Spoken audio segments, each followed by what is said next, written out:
Bismillahirrahmanirrahim. Assalamualaikum warahmatullahi wabarakatuh.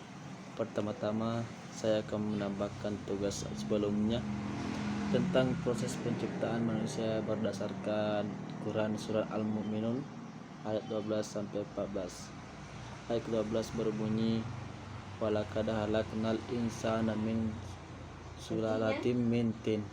Artinya, dan sesungguhnya kami telah menciptakan manusia dari saripati berasal dari tanah.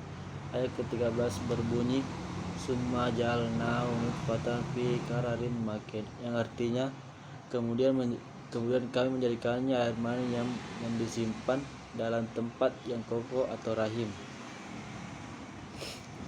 Ayat ke-14 berbunyi summa halaknal nutfatan alaqatan fa halaknal alaqata mudghatan fa halaknal mudghata izaman fa hasanal izama lahman summa ansanahu halkan akhar fa tabarakallahu ahsanul khaliqin, yang artinya kemudian air mani itu kami jadikan sesuatu yang melekat, lalu yang melekat itu kami menjadikan segumpal daging, dan segumpal daging itu kami jadikan tulang belulang, lalu tulang belulang itu kami bungkus dengan daging, kemudian kami menjadikannya makhluk yang berbentuk lain. Maha suci Allah, pencipta yang paling baik. Kemudian tugas yang kedua yaitu rukun Islam. 1. Mengucapkan 2 kalimat syahadat. Setiap muslim wajib membaca syahadat, begitu juga orang yang masuk Islam perlu membaca syahadat. Syahadat artinya kesaksian sehingga setiap muslim bersaksi bahwa ia percaya akan Allah Subhanahu wa taala. 2. Mendirikan salat. Setiap muslim wajib mengerjakan salat karena Allah Subhanahu wa taala dalam Islam ada 5 waktu wajib, yaitu subuh, duhur, asar, maghrib, dan isya.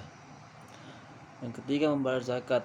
Zakat adalah bagian tertentu dari harta yang wajib dikeluarkan oleh setiap muslim, dan nantinya zakat yang ditunaikan diberikan kepada golongan yang berhak menerimanya. Menjalankan puasa. Setiap muslim wajib menjalankan puasa saat Ramadan secara penuh. Yang kelima, melaksanakan haji bagi yang mampu. Selanjutnya, rukun iman. Pertama, iman kepada Allah, yang artinya mempercayai bahwa Allah itu ada dan merupakan Tuhan yang menciptakan seluruh alam semesta. Yang kedua, iman kepada malaikat, yang artinya mempercayai bahwa malaikat adalah makhluk ciptaan Allah. Malaikat adalah makhluk yang diciptakan dari nur atau cahaya ilahi. Yang ketiga, iman kepada kitab-kitab, yang artinya percaya akan pedoman yang Allah turunkan melalui kitab-kitabnya, salah satunya berupa Al-Quran. Keempat, iman kepada Rasul, yang artinya mempercayai bahwa Rasulullah adalah utusan Allah. Sebagai utusan Allah, Rasul bertugas untuk meneruskan kabar dan perintah Allah. 5. Iman kepada hari kiamat. Iman kepada hari kiamat adalah percaya bahwa Allah akan menghadirkan hari kiamat atau dari akhir dari kehidupan manusia. Namun kapan datangnya hari kiamat hanya Allah yang mengetahuinya. Yang keenam, iman kepada qada dan qadar, yaitu qada berarti ketetapan Allah sejak sebelum alam semesta terbentuk atau rencana, sementara qadar berarti ketetapan Allah yang berupa takdir. Selanjutnya, kitab-kitab Allah.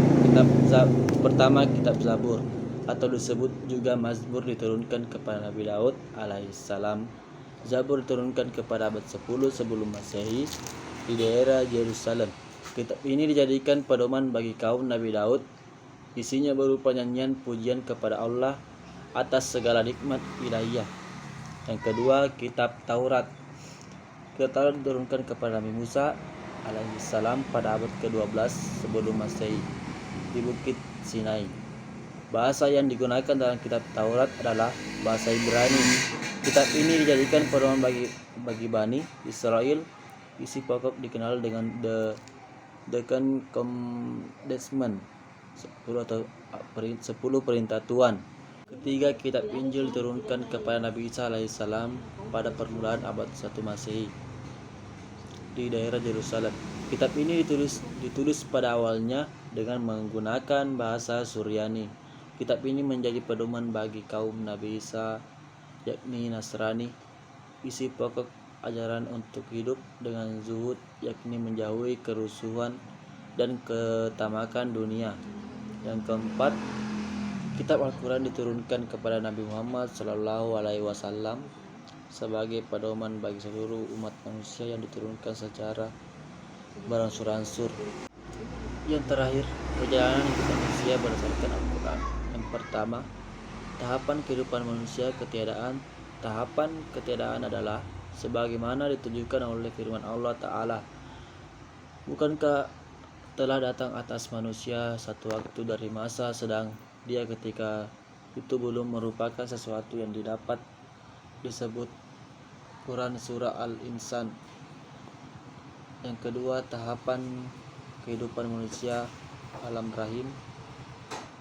Adapun tahapan alam rahim sebagaimana firman Allah Ta'ala, Dia telah menciptakan kalian dalam perut ibu-ibu kalian kejadian demi kejadian dalam 3 kegelapan. Quran Surah Al-Zumar ayat 6. Yang ketiga, tahapan kehidupan manusia, tahapan kehidupan dunia sebagaimana firman Allah Subhanahu wa taala, dan Allah telah mengeluarkan kalian dari perut ibu-ibu kalian dalam keadaan tidak mengetahui segala sesuatu, dan Dia menjadikan bagimu pendengaran, penglihatan, dan hati agar kalian bersyukur. Quran Surah An-Nahl ayat 78. Dan pada tahapan inilah yang menentukan bahagia dan celakanya dan merupakan negeri ujian dan cobaan sebagaimana firman Allah Ta'ala, Dialah yang telah menciptakan kematian dan kehidupan agar menguji kalian siapa di antara kalian yang paling bagus amalannya. Quran Surah Al-Mulk ayat 2. Keempat, tahapan kehidupan manusia alam barzah. Adapun tahapan alam barzah, Allah Subhanahu wa taala berfirman tentangnya, dan dari belakang mereka ada barzah atau pembatas sampai hari pembangkitan. Quran Surah Al-Mu'minun ayat 100.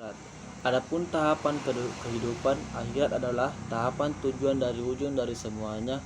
Allah Subhanahu wa taala berfirman setelah menyebutkan tahapan-tahapan kehidupan manusia, dan sesungguhnya setelah itu kalian akan menjadi mayat, kemudian nanti di hari kiamat kalian akan dibangkitkan. Quran Surah Al-Mu'minun ayat 16. Sekian dari saya. Billahi fi sabilil haq fastabiqul khairat. Assalamualaikum warahmatullahi wabarakatuh.